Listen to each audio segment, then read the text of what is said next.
संविधान के हर आर्टिकल पर चर्चा चल रही थी। हम आजाद हो गए थे, आजाद हुए थे, पर हमारा देश कोई नया नहीं बना था। हम तो हजारों सालों से दुनिया में सबसे चिर पुरातन संस्कृति, चिर पुरातन धर्म और चिर पुरातन समाज जीवन लेकर निकले हुए देश हैं।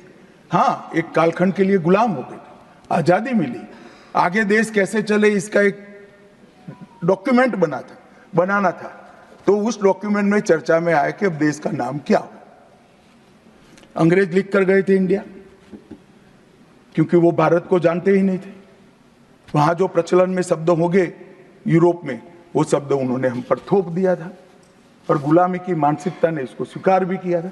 मगर जब आजाद हुए तब इस पर चर्चा हुई और उस वक्त के सदस्य सेठ गोविंददास ने दरखास्त किया कि देश का नाम भारत रखना चाहिए। उस वक्त जवाहरलाल नेहरू ने कहा कि पीछे देखने की जरूरत नहीं है, भविष्य की ओर देखिए। और मान्यवर, देश के नाम के अंदर इंडिया भी रहा, भारत भी रहा। खैर, मैं इस पर टिप्पणी करना नहीं चाहता, परंतु नजरिए का सवाल है।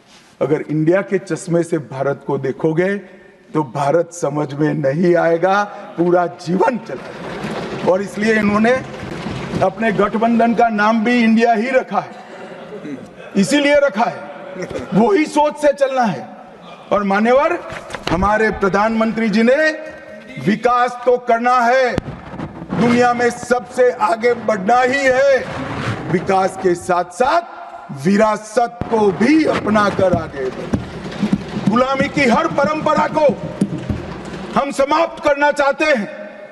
हम एक आजाद मुल्क है, सार्वभौमत्व से लैस मुल्क है, किसी की परंपरा हमें स्वीकार नहीं है। परंपरा बदलनी है तो हम बदलेंगे। नए कपड़े हर कोई पहनता है, हम भी पहनेंगे, परंतु हमारी पुरानी परंपराओं पर हमें शर्म नहीं है।